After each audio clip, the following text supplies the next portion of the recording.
warahmatullahi wabarakatuh. Perkenalkan, nama saya Misha Elvia Putri, NIM A1A224090. Dan saya Teguh Lestari Mukti dengan NIM A1A22446. Saya Nur Fadilah Heronisa dengan NIM A1A22403. Saya Yuliana Rahayu Saputri dengan NIM A1A22450. Saya Roni Subrian dengan NIM A1A22447.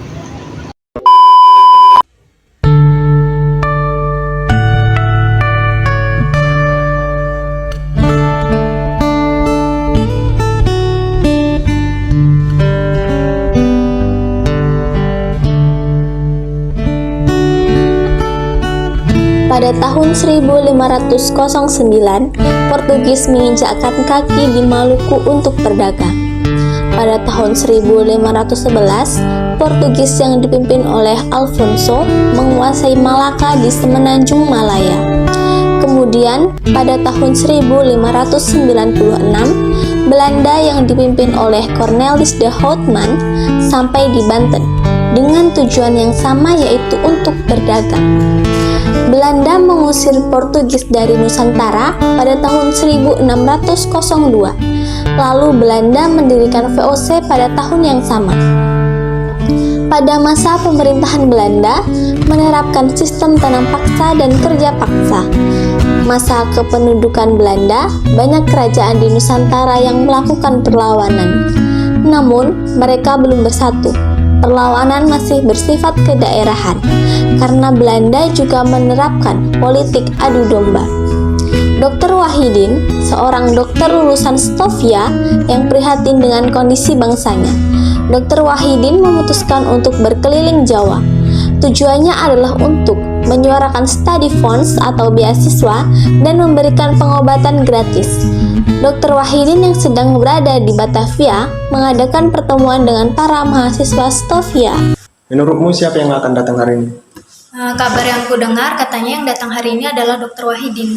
Bukankah dia dokter terkemuka yang akan memberikan pengobatan keras kepada masyarakat? Iya benar, saya juga mendengar bahwa beliau adalah lulusan Stovia. Selamat siang semuanya. Siang. Saya Dr. Wahidin. Pada pertemuan ini saya akan membahas mengenai masalah pendidikan, yaitu permasalahan yang layak bagi pemuda-pemuda bangsa. Tidak semua orang bisa merasakan pendidikan dikarenakan masalah biaya. Oleh karena itu, saya ingin menyampaikan sebuah gagasan untuk mendirikan organisasi yang bertujuan untuk meninggikan derajat bangsa dan memajukan pendidikan.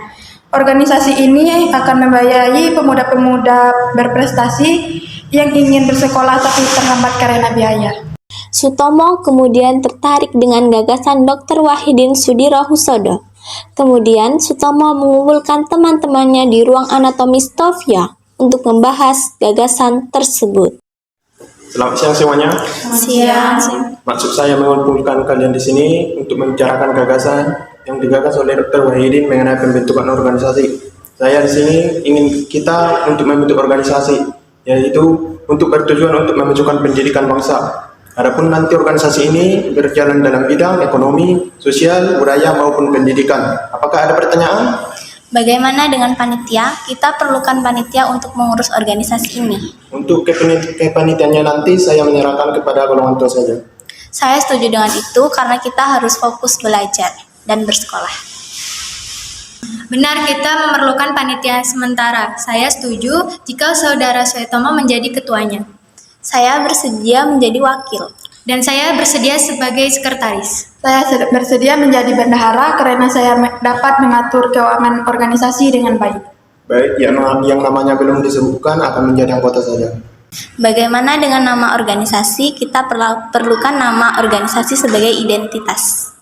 Baiklah, saya punya dua usulan, yaitu yang pertama Budi Utomo dan yang kedua yaitu Eko Projo. Budi Utomo berarti budi pekerti yang baik, sedangkan Eko Projo berarti persatuan kerajaan. Untuk nama organisasi kita ini, saya memilih Budi Utomo sebagai nama organisasi. Organisasi ini nantinya bertujuan untuk membantu sesama, bukan untuk penampungan para ningrat. Betul yang dikatakan Sutomo. Apa gunanya persatuan tanpa budi pekerti yang baik? Baiklah, kita cukupkan pertemuan hari ini. Semoga nanti organisasi ini berjalan dengan semestinya. Hidup Budi Utomo! Hidup Budi Utomo! Kemudian berdirilah organisasi Budi Utomo yang didirikan oleh para mahasiswa Stovia. Sutomo berencana mengadakan kongres pertama Budi Utomo di Yogyakarta. Para mahasiswa Stovia mengumpulkan dana untuk kongres pertama mereka pada 5 Oktober 1908. Mereka memilih Dr. Wahidin sebagai ketua kongres karena beliau adalah orang pertama yang menggagas Budi Utomo. Semuanya, Selamat siang.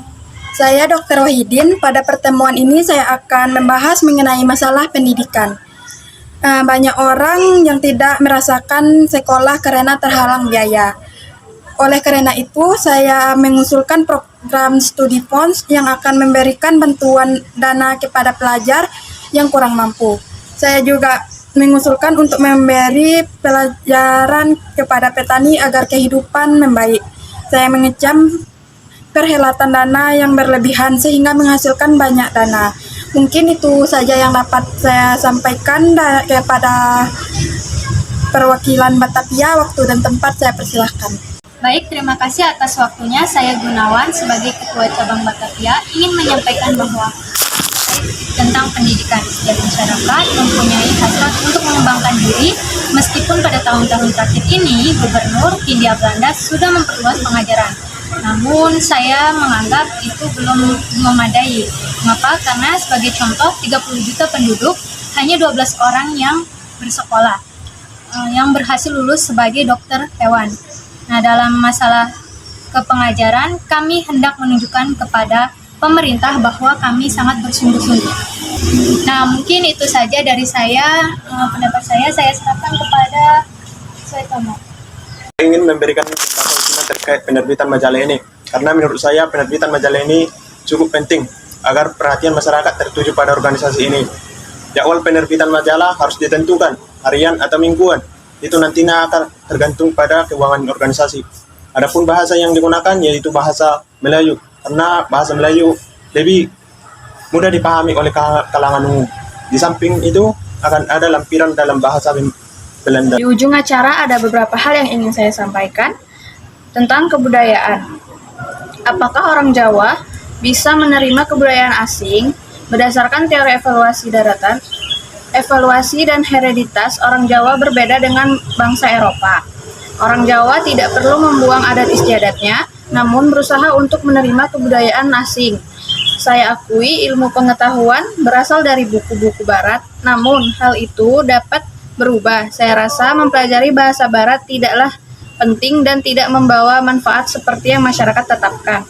Saya rasa kita perlu menjunjung tinggi adat istiadat dan kebudayaan Jawa karena peradaban Eropa berbeda dengan peradaban orang Jawa. Mohon maaf, saya tidak setuju dengan Anda karena menurut saya kebudayaan Eropa itu bagus untuk bangsa kita. Jadi bangsa kita ini tidak hanya ke budaya Jawanya saja, karena budaya Jawa menurut saya terlalu mementingkan seperti kerajaan atau keraton. Saya hargai pendapat Anda, namun tidak semua hal di luar Jawa itu buruk, tetapi yang saya maksud ialah kita harus memilih kebudayaan Eropa manakah yang untuk kita terima di budaya kita, yaitu budaya Jawa.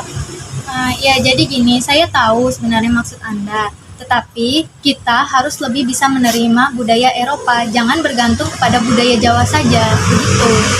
Saya hargai pendapat Anda, namun untuk saat ini kita hindari debat seperti ini. Iya, baiklah.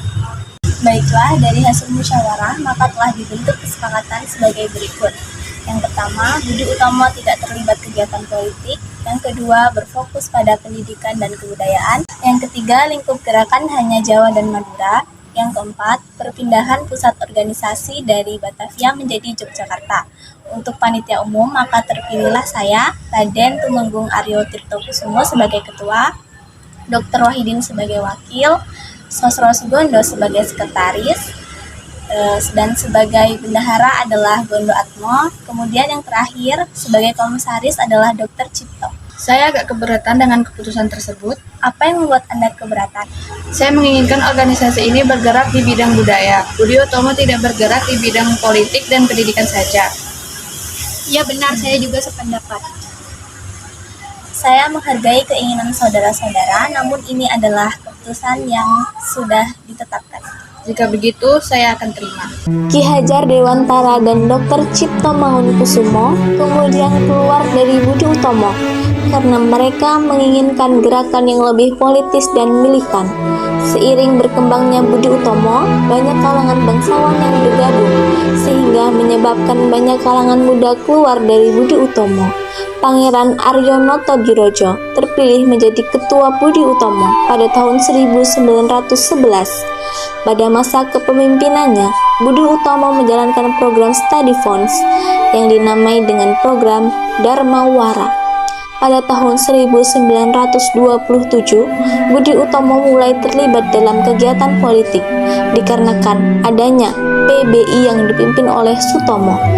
Kemudian, pada akhirnya, Budi Utomo melakukan peleburan pada tahun 1934 yang kemudian bubar pada tahun 1935.